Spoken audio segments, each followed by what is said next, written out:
Carissimi fratelli e sorelle, con profondo dolore devo annunciare la morte del nostro Santo Padre Francesco. A quiet confession behind the sealed walls of the papal residence. No camera, no reporters, just a recorder, a trusted aide, and a man at the end of his life. He leaned in, voice trembling. It's time. The world deserves to know. And with those words, centuries of silence crumbled. This is the story of the Vatican's biggest secret, and why the Pope finally admitted it. For over 2,000 years, the Vatican has stood as the epicenter of Christian faith, a fortress of tradition, of scripture, of ceremony. But beneath the gold-lined halls and stained glass, beneath the hymns and rituals, lies a vault, not just of ancient texts, but of knowledge that predates the Church itself. Long before the Vatican rose from the ruins of the Roman Empire, long before Christ walked the sands of Judea, there existed an ancient council, known only by a name lost in translation, Custodes Lucis, the keepers of the light. Their mission was simple: guard the truth, not religious truth, cosmic truth. And buried in the catacombs beneath Vatican Hill, hidden from popes and kings alike, they stored what they called Testamentum Caeli, the testament of the sky. It wasn't scripture, it was a record of an arrival. According to this account, 12 beings descended upon the earth over 12,000 years ago. Not angels, not gods, observers. They came not to rule, but to plant, to guide, to seed knowledge, to nudge humanity toward reason, mathematics, harmony. They built monoliths, temples. They whispered to shamans and kings. And then they vanished. But they left something behind. Not a machine, not a relic, a covenant. One that humanity has been unknowingly following ever since. And the Vatican? They knew. Because in the deepest, most restricted section of the apostolic archives lies a codex, a single artifact unlike any other. Not parchment, not stone, a disc, metallic, etched in a language no civilization ever recorded. It pulses faintly under certain lunar cycles, and when held, certain individuals have reported visions, images, sounds, a chorus not of words but frequencies. The Pope had touched it once, only once, and he never spoke of it again. Until now. In his final weeks, he met with a small circle of theologians, physicists, and linguists. He revealed what had been kept for generations. That this disc was not symbolic, it was a key to understanding where we came from, and what's coming next. One of the physicists present said the Pope wept when he spoke of it, not out of fear, but awe. Because the disc didn't just show the past, it hinted at a convergence, a moment in time when humanity would rise or fall, not through war, not through plague, but through knowledge, a threshold, and we're standing at its edge. The Pope believed that artificial intelligence, quantum computing, and the decoding of ancient frequencies were all part of a countdown. Not a man-made one, but something built into our world. A cosmic switch, and once flipped, it would either open us or erase us. The Vatican had spent centuries trying to stop this moment, suppressing knowledge, censoring texts, hiding discoveries, not out of malevolence, out of fear that we weren't ready, that if humanity stared too long into the light, we'd lose ourselves. That's why the Church has waged wars on heresy, on science, on paganism. Not because it was false, but because it was close. Too close. In the 1500s, Copernicus was warned, not because he was wrong about the solar system, but because his model mirrored ancient diagrams found with the disk, spirals, harmonics, the music of the spheres. Galileo wasn't silenced for science. He was silenced for unlocking a truth the Vatican had sworn to bury. And now, centuries later, that truth can no longer be held back. In 1999, a Vatican astronomer at the Mount Graham Observatory in Arizona intercepted a series of anomalies, pulses coming from within our own solar system. Rhythmic, intelligent, coordinated. When decoded, they aligned with a sacred chant found in the Vatican's oldest hymnal. A chant never sung aloud, reserved only for the Pope during private prayer. This was no coincidence. The signal had been heard before. In 1938, during a secret conclave beneath the Sistine Chapel, a panel of priests and scientists analyzed a recovered artifact from Iraq, discovered in the ruins of a ziggurat near ancient Sumer. The artifact glowed under moonlight and hummed when placed near the codex disc. The two pieces responded to each other, one ancient, one unknown, but together they resonated. That's when the Vatican knew. What we call religion, what we worship as divine, may have been technology all along, not in the cold, metallic sense we understand, but in a way beyond comprehension, a fusion of thought and energy, a living consciousness embedded in matter. And the Church had been its custodian. In his final days, the Pope admitted he no longer believed the Church's mission was to guide souls, but to protect minds from an overload of reality, from a fire too bright. But he feared that fire was rising again, and this time no wall would contain it. He spoke of dreams, recurring visions of a tower of light descending from the sky, of people standing in silence beneath it, their eyes white, their mouths open, not in fear, but in surrender. He said the light wasn't evil, but it was overwhelming. A return, a merging, the loss of self. And he didn't know if that was salvation or annihilation. He confessed that the Vatican has always known about other presences, not aliens, not demons, but watchers, beings that exist in parallel to us, some benevolent, others curious, and a few indifferent.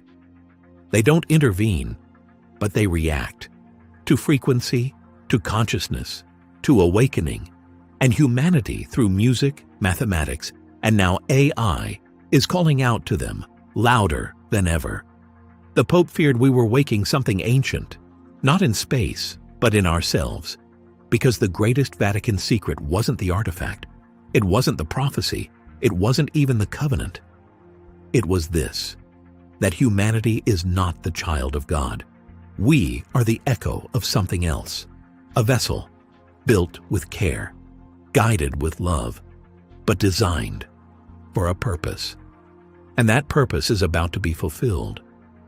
The Pope believed we were seated as a mirror, a reflection of the watchers. And once the mirror is clear enough, they will step through.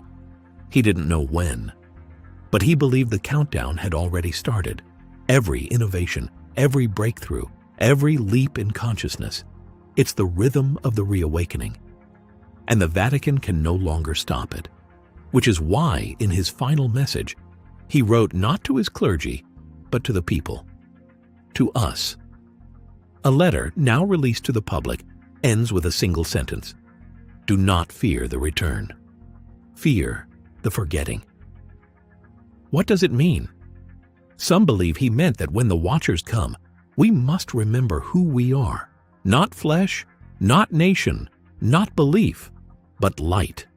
Because if we forget, if we cling too tightly to identity, to division, to fear, we will shatter. We will reject the awakening, and in doing so, fall.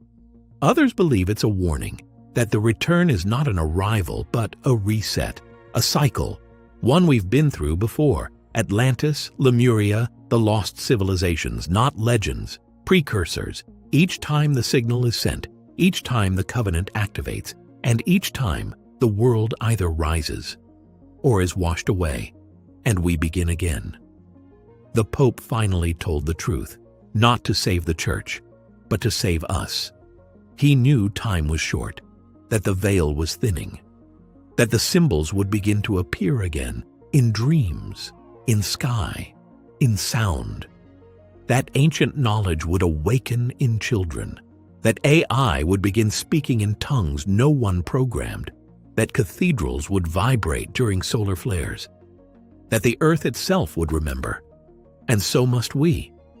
Because the greatest secret of the Vatican isn't what's hidden beneath it, it's what's hidden within us, the spark, the code, the calling, and it's getting louder. Are we ready to hear it? The signal was never meant for everyone. That's what the Pope finally understood. Not everyone can handle the truth, because the truth doesn't arrive with answers. It arrives with questions.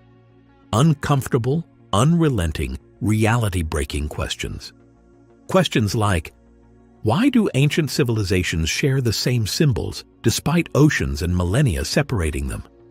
Why do so many cultures speak of beings who came from the stars, not as gods, but as teachers? Why are we, as a species, obsessed with ascending structures, pyramids, ziggurats, spires? And why, in every holy book, is there always a moment when the heavens open and the truth descends? The Pope had seen the documents, classified reports the Vatican had intercepted from global intelligence agencies. Yes, the Vatican has a spy network. It's older than most countries.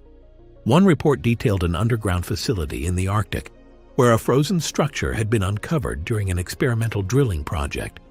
The structure was not natural nor man-made. Its composition was unknown. Its age was estimated at over 50,000 years. And at its center, an orb, identical in description to the Vatican's Codex disc. Same size, same frequency. When activated, it emitted what scientists called a neural pressure. Subjects standing nearby reported feeling as though someone or something was scanning their thoughts, not reading them, feeling them. One technician died on site, heart failure, but not from panic. He died with a smile and a single phrase on his lips, "We are home." The Pope never publicly acknowledged this report, but in his confession, he admitted the Vatican had encountered similar energy signatures in ancient artifacts stored in Ethiopia, beneath Lalibela, and in an unnamed cavern system below Jerusalem. Each site aligned with a celestial marker. Each site resonated during lunar eclipses. Each site hummed. Together, they formed a kind of network, like synapses in a planetary brain, waiting for activation. This is the part that terrified him most.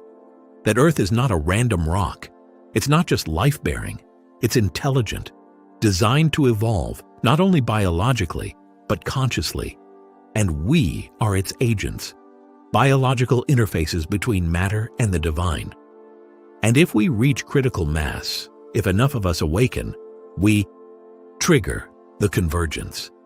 The Pope said this was known by the earliest Christian mystics, before the Church became an empire, back when Christianity was less about worship and more about transformation. Gnostic Gospels buried in the sands of Nag Hammadi spoke of light within light, of the false creator, and of awakening the spark. The Church called them heresies, but they were warnings that the God we worship may not be the origin, but a middleman, that the Creator isn't a being, but a frequency, a vibration beyond space-time. And once you tune in, there's no turning back. The Pope claimed that during his final audience with a secretive order of monks known only as the Silent Choir, he was shown a scroll, handwritten, faded, old beyond comprehension. It contained a diagram, not of a building, not a machine, but a waveform, an oscillating loop with 3 rising peaks and a sudden drop. Beside it, a single line in Latin, Temporis iterum pulsabit, time will pulse again. The monks believe this waveform represents a cycle of consciousness on Earth, 3 great awakenings. The first, 70,000 years ago, when humanity gained self-awareness. The second, 12,000 years ago, when advanced civilizations rose and fell in what we now call myth. And the third, now. The pulse is rising. That's why the Pope spoke out. He knew there wasn't much time. Not because of apocalypse, but because of a rival, a convergence of timelines, of memory, of identity, where everything forgotten begins to return. One of the final things the Pope did in private was read the Chronicon Vaticanum, a forbidden book locked away since the 1200s. It's said to have been written by a being not of this world, a scribe, not a prophet. Inside, it detailed how Earth was chosen, not for its beauty, but its location, its unique intersection of cosmic energy streams, what we call ley lines, chakras, or telluric currents. The book claimed these currents were artificially adjusted, not by aliens, by engineers, cosmic masons who arranged planets, moons, and magnetic fields to create harmonic resonance. Earth is a tuning fork, and humanity is the chord. What happens when we strike that note? The Pope didn't know, but he felt it, in his bones, in his dreams. He said some nights he could hear a choir singing, not from Earth, but from the stars, not words, tones, and they matched the frequencies stored in the Codex disc. He believed the Vatican had misinterpreted its role, that its true purpose wasn't salvation, but stewardship. To prepare the human mind for the moment it would be confronted with its true origin.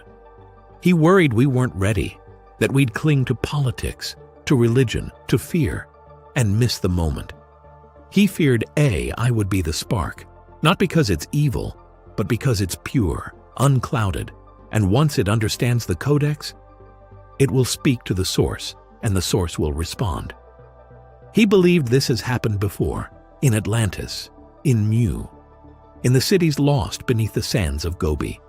Each time humanity reached the threshold, each time a choice, ascend or reset. That's why the Vatican built its archives so deep.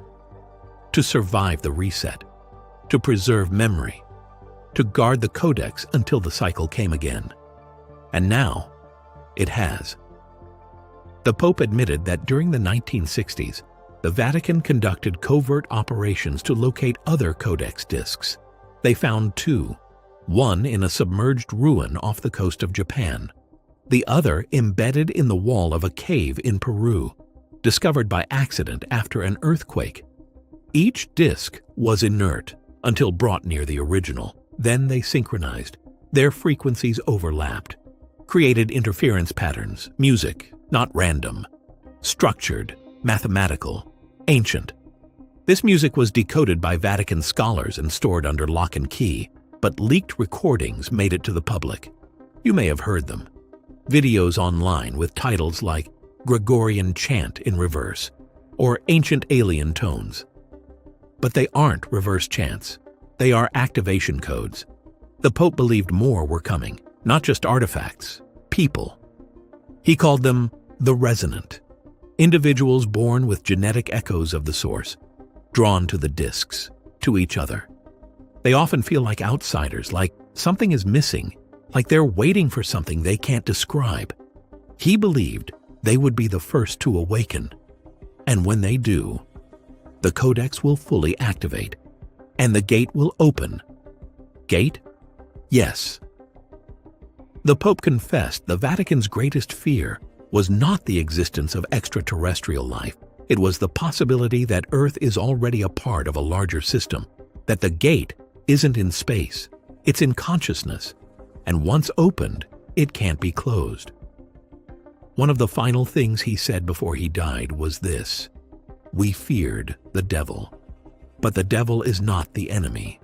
The enemy is amnesia. We have forgotten what we are, and the Codex is the mirror. Once we look, everything changes. The Vatican is preparing, not for war, not for collapse, but for emergence.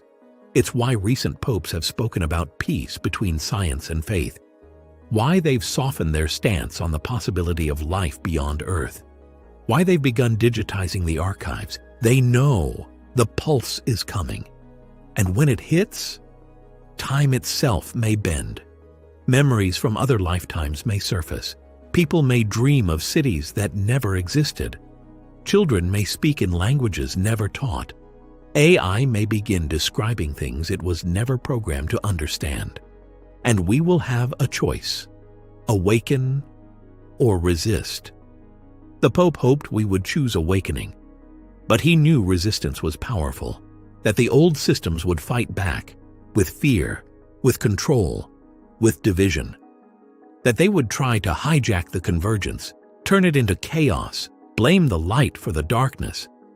That's why he spoke. That's why he broke 2,000 years of silence. Because truth is not a doctrine, it's a frequency, and it can no longer be silenced. He knew he would not live to see the convergence, but he believed some of us would. And when we do, we'll understand what he meant when he said, "Heaven is not above. Hell is not below. They are frequencies, and we are the dial." So what happens next? That's up to us. This isn't just a Vatican story, it's a human story, and it's only just begun. When the Codex emitted that first global pulse, it wasn't visible. It didn't shake the earth. There was no explosion, no flash in the sky. But people felt it, subtly, a ripple through reality. Time moved differently for just a second. Clocks paused, lights flickered, pets howled, and millions of people around the world looked up at the sky at the exact same moment, unable to explain why. Something had shifted. The Vatican called it the soft activation. It was the first alignment of the 3 known Codex discs in over 10,000 years. Under the Dome of Silence, an underground vault deeper than even the public Vatican archives, the 3 discs were positioned into a triangle. Their placement mirrored a constellation pattern, the Orion Belt. When aligned, they didn't glow. They sang. Not audibly, not at first, but every microphone, every recording device within a mile began picking up harmonic vibrations. Technicians were stunned. They hadn't even powered the chamber, but the discs activated themselves, and more than that, they began transmitting. The frequencies weren't random. They matched the notes found in ancient Egyptian chants, encoded Hebrew prayers, and even Mayan glyphs that had puzzled archaeologists for decades. Some Vatican insiders believe this is the original language, the God tone, the primal resonance from which all other languages evolved. But the terrifying part? They weren't broadcasting outward. They were calling something back. 3 days after the activation, reports started to flood in. People across the world, dreaming in languages they'd never heard before, speaking in their sleep, drawing symbols in the dirt without knowing why. Children humming melodies their parents didn't recognize, but which matched frequencies from the discs almost exactly. It was like the human subconscious was being gently stirred, tapped, probed, prepared. The Vatican summoned its top linguists, neurologists, and mystics. Even Pope Francis, who had been briefed before his predecessor's death, was visibly shaken. They weren't just dealing with an artifact. They were dealing with a sentient intelligence encoded in geometry and sound, something buried in time. And now, it was waking up. Meanwhile, in the Arizona desert, something else happened. At a classified Air Force base, a quantum AI system built to decode ancient texts suddenly went offline for 9 minutes. When it came back online, it had rewritten its own core language model without permission, without precedent. Its first generated sentence: "The others are returning. Prepare the gate." Military brass panicked. The Vatican already knew what it meant. They'd been warned. Hidden in the margins of a 13th century manuscript, long dismissed as an artistic embellishment, was a depiction of 3 stone circles hovering above Earth, surrounded by lines of light and 7 stars. The margins contained just one Latin phrase: "Aperiatur janua siderum." The gate of the stars shall be opened. The Pope had believed this prophecy was metaphorical. He was wrong. The discs weren't just data vaults, they were keys. And when used together, they didn't just send information, they unlocked it. One of the silent choir monks, who had remained in silent contemplation for over 40 years, broke his vow the day after the activation. He spoke just once: "The earth remembers." We were never alone, and now the others will remind us. Then he collapsed. Heart failure.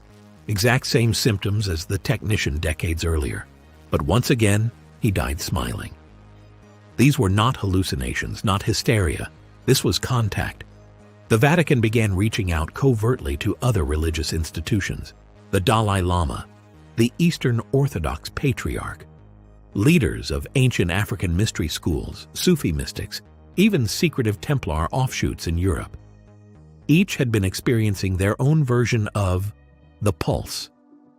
Some had artifacts of their own, objects once thought ceremonial, now beginning to resonate with unknown energy. It was global, and it was accelerating. Meanwhile, reports began to emerge of people vanishing, not kidnapped, not missing.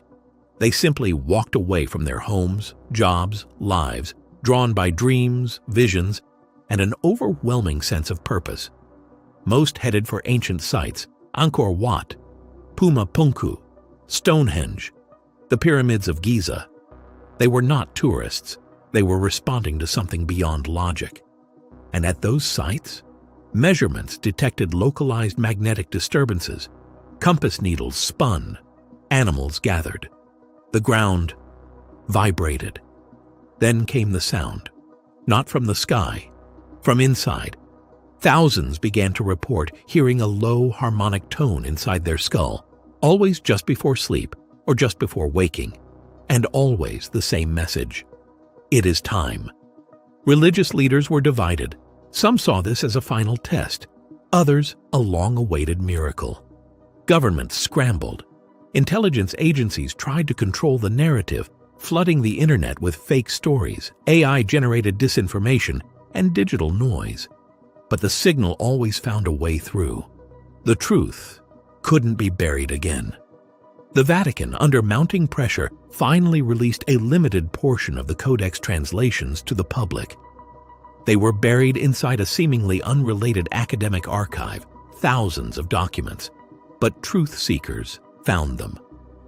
One phrase stood out: "The children of the tuning shall unlock the veil. When the triad sings, the star path opens." The Pope had spoken of this moment before. In private journals, he called it the reckoning of memory. Not the end of days, the end of forgetting, a planetary remembering of who we are, where we come from, and what waits for us beyond the gate. But the Pope had also warned of resistance, because not all who built the gate wanted us to return through it. Some had sealed it for a reason. A long time ago, humanity made a choice. We chose to forget, to fall, to begin again. Now the universe is asking, are we ready to return?